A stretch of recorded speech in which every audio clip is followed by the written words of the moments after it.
Yeah. And on the same topic, Aditya is asking, how can we protect ourselves from such programs or such beings? And how can we heal ourselves from that, from what happened? I'm gonna take a quick short shot at it, and then you give yours. Sure. One of the simplest, easiest things to do is look at soul contract agreements, because your reality, my reality, your reality, everybody's reality is based on what we believe, and it's the reality we experience because we're experiencing it and we believe this and that about it. Oh, I'm a targeted individual. I believe it. Okay. So if you didn't believe it, somebody says you're a targeted individual. Yeah, no, I'm not. Fuck you. And you don't believe it, then that would be that guy's story. It doesn't matter what the other guy's story is. He's a targeted individual. This guy saying, no, I'm not. Who's right? From the perspective of who's believing what, the guy that's believing whatever the fuck he's believing, he's right. And he believes it because he agrees to believe it. So we're talking reality. What one experiences as the reality is based on the belief, which is based on the agreeing to believe it, which creates the story of one's reality, which they then experience.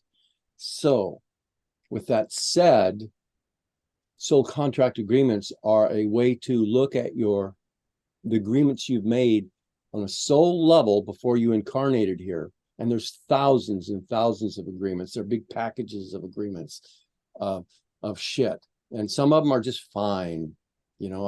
Gravity. Yeah, I can't walk through a fucking wall. I agree. Right. So somebody else doesn't agree to that, and they fucking work their whole life and they can actually walk through a fucking wall. But most of us, so all these agreements made on a soul level are causing the life you're having, including being targeted and being fucked with, and your traumas and your emotional experiences, good, bad, and ugly. All that is based on, in part, not completely, but in part, on agreements that you've made to experience it, or that it is what it is. Something happens and you believe it was a bad thing, so it's a bad thing. Somebody else had the same fucking experiences. That's the best thing that ever fucking happened to me. What? But it was so fucked up. Well, yeah, but it was an inspiration and a motivation to do this other thing that changed my life. That's a Tony Robbins kind of fucking story, right? You hear that shit. So agreements, beliefs, soul contract. So a quick way or an easier way or a place to start is looking at soul contracts. What are they? Are they created? And how do you revoke them?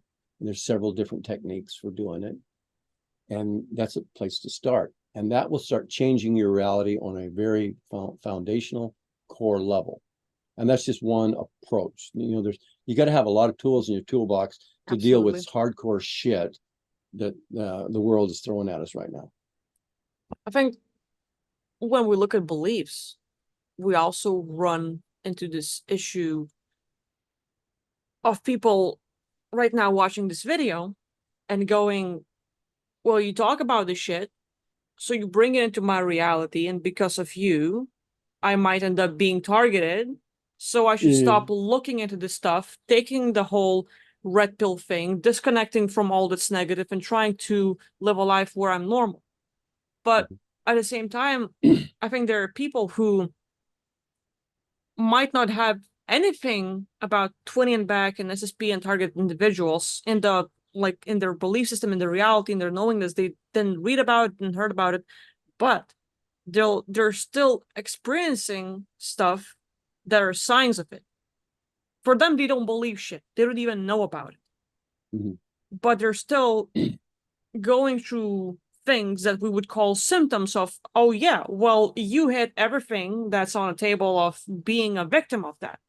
So there's a little issue there where people don't believe it, but they're targeted and they have the shit going on, and they would call it, oh, well, I just have bad luck. Oh, I don't have enough energy. And there's a thing, like, I've been discussing this topic about 20 and back and the SSP and stuff with my friend Kimberly McGeorge. You can look it up. Secret to Everything. She has a lot of material on the target and the individuals and all the other beings and people and programs. And we kind of discussed once that, in a way, and this might be a very wrong belief, in a way, there is no protection against it. But there are constantly beings and groups that can target us. Like, we deal with one group, but depending on what you do in life, or your experiences, or what you do in the astral, you might trigger someone and cause trouble to the point where someone will feel like you're a threat and need to be targeted. And after 10 or 20 or 30 years, they might attack you. They might take you. They might abduct you. So it's like every day, depending on what we do, what we focus on, what we work on, we might trigger that event without knowing. It might happen. Like, so in a way, you might keep on forcing off on protecting yourself or not looking into the subject, or I don't believe in that stuff. It's not in my agreements, but you still might call it out depending on what you do and how you live. My thing is, like, if it happens and when it happens, what do you do about it? Because not all the times, or like not all SSP, Secret Space Program, 20 and bags, being a super soldier, not all experiences are equal. And sometimes they might just take your astral body, put you in one of the bodies, make you act out on a mission, and be done with you. So let's say you lived for 60 years and it happens once when you're 56. And it happened. And like, you never looked into SSP program, you never believed it, but it happened. What happens in your life after that experience? Well, one night you might feel more exhausted for a few days. Kind of not feeling like yourself, kind of feeling like something's different, and you become more triggered. But that's it. Like, that whole experience, while you were taken and used for one mission, causes exhaustion for a few days or a week, and causes you to be more reactive to stuff, and triggers your interest in different subjects. Or now a bit more exposure into, let's say, spiders and them being around your place. Like, all of a sudden, you've never seen spiders in your whole life, and now you're crawling through your entire house. Like, what the fuck? But you've been on a mission killing arachnids, you know, Yeah. and you might have zero connections. Like, oh, there's just more spiders in my house. Like, I'm just gonna pick it up and put it outside of my little spider, or my barnum or something. But there's a thing. So I would say, like, depending, there's just so much going on where we might not believe in it, we might not have an interest, but we might still be taken. And there are things we might do throughout our lives where we might call out a certain event or group to target us. It might not happen at all. But when it happens, now it's very important to at least have that awareness.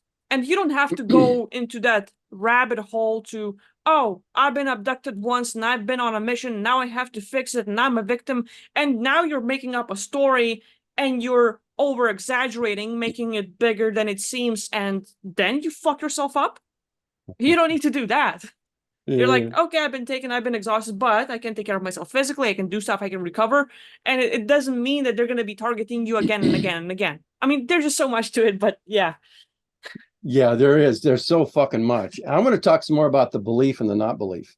Like, let's say I never believed in a secret space program until you guys fucking talked about it. Now I got my shit stirred up, and now I'm fucked, and it's your fucking fault.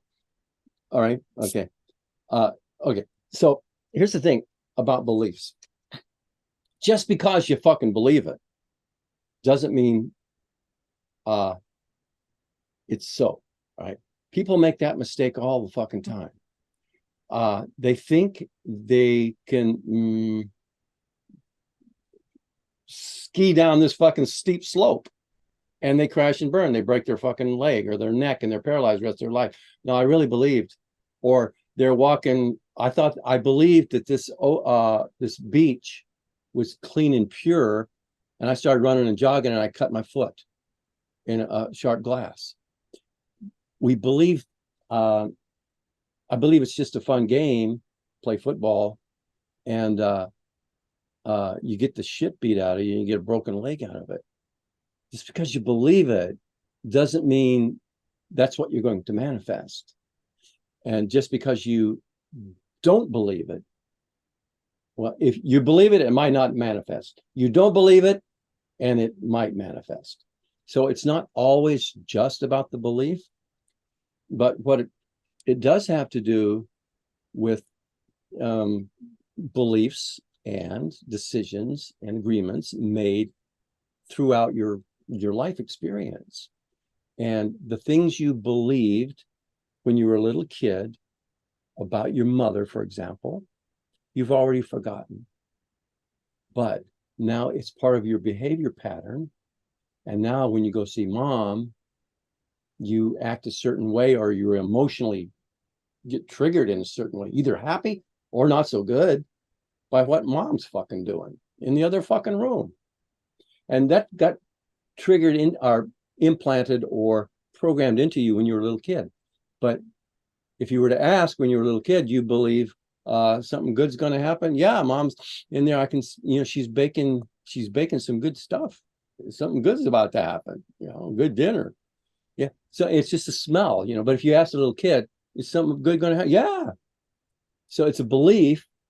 Or dad comes home fucking drunk or something, and you're a little kid. Oh shit.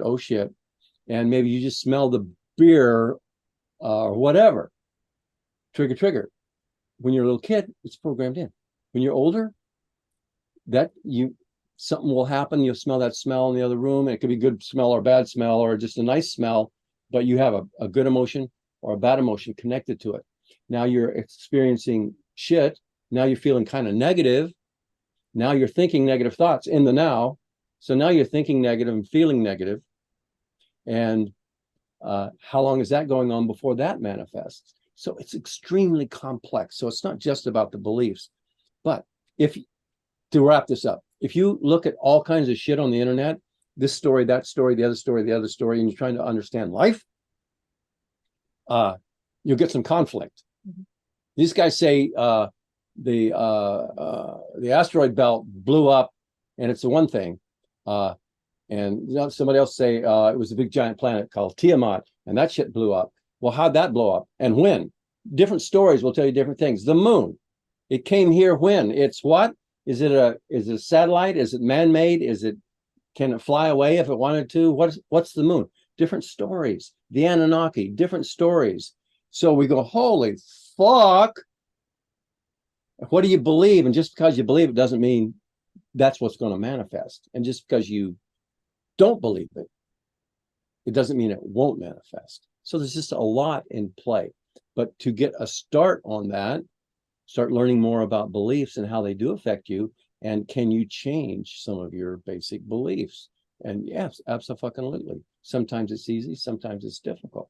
But it's another way, another tool in your toolbox. And this is not a little fucking, oh, they're fucking with me, I'm targeted because they don't like me and I did something bad in my previous life. No, there are so many things they're doing to very powerful beings that we are. We live in different bodies. We're in simultaneous timelines. We can time travel, but here we are being human, thinking we're this human being and going, what the fuck? What the fuck? It's time to step it up. So it's good that people are looking at all kinds of different shit, but, understand how it all fucking works. Get yourself a story, a little of this, cherry pick your philosophies and best teachers and presenters. I like a lot of David Icke shit, but I don't like that thing about David Icke's fucked up. I was really going with David Wilcock too for a while there, and then that shit went sideways. And Corey Goode, I loved Corey Goode until that other thing fucking happened with Corey Goode. I go, oh fuck that! You throw everything out or just some of that Corey Goode shit. What do you do? Mm-hmm. It's a challenge, but that's what it's all about: creating your own story. And will it empower you? Even if you're in a fucking bummer, do you have your backstory? You go, okay, this shit's not going to last. I'm going to be okay. It's fucked up for now, maybe, but I'm going to be all right. You got to give yourself a fucking story. And if you keep telling yourself a negative story, this shit's fucked, I'm fucked, everything's fucked, it's going to probably be fucked. So anyway.